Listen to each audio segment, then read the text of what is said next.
தேவன் நமக்கு செய்த நன்மைகள் கணக்கில் அடங்காத நன்மைகள். அல்லேலூயா. எண்ணில் அடங்காத நன்மைகளை ஆண்டவர் செய்திருக்கிறார். அதனாலே நாம் ஆண்டவர் செய்த நன்மைகளுக்கு நாம் நன்றி சொல்லுவோம். எதை நம்முடைய வாழ்க்கையில் என்ன வந்தாலும் நன்றி சொல்லுவோம். தீமையை கர்த்தர் அனுமதிச்சாலும் ஆண்டவரே உமக்கு ஸ்தோத்திரம், நீர் நல்லவர், கர்த்தர் நல்லவர். அல்லேலூயா.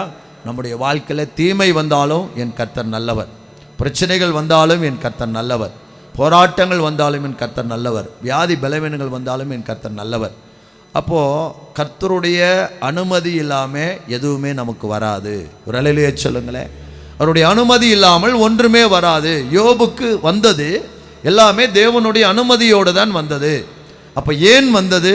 நம் சத்தியத்தை அறிந்திருக்கிறோம். பிசாசு ஆண்டவர்கிட்ட போய் சொல்கிறான், நீங்கள் யோபுவை பரிபூர்ணமாக ஆசீர்வச்சிக்கிறீங்க, நல்லா வச்சுக்கிறீங்க, அதனால் அவன் உங்களை துதிப்பான், உங்களை பாடுவான், உங்களை ஆராதிப்பான். அவனுக்கு ஒரு பிரச்சனையை கொடுத்து பாரும், அவன் என்ன செய்ய மாட்டான், உங்களை நீங்கள் நினைக்கிற மாதிரி துதிக்க மாட்டான், பாட மாட்டான், ஆராதிக்க மாட்டான்.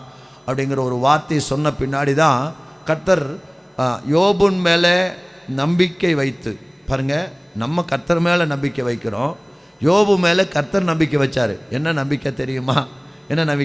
என் பிள்ளை என்ன ஆனாலும் என்னை மறுதளிக்க மாட்டான், என் பிள்ளை என்ன ஆனாலும் எனக்கா வைராக்கியமாக நிற்பான் அப்படின்னு சொல்லி அந்த ஒரு நம்பிக்கையை யோபின் மேலே வைத்தார். கேரண்டி கொடுத்தார். அவன் சோதரம், என் பிள்ளை எப்பொழுதுமே அவன் இப்போ எப்படி இருக்கிறானோ அப்படி தான் இருப்பான்னு சொல்லி, அதே போல தான் யோபுவும் கர்த்தர் எடுத்தார், கர்த்தர் கொடுத்தார், கர்த்தர் எடுத்தார். கர்த்தருக்கு ஸ்தோத்திரம். அல்லேலூயா.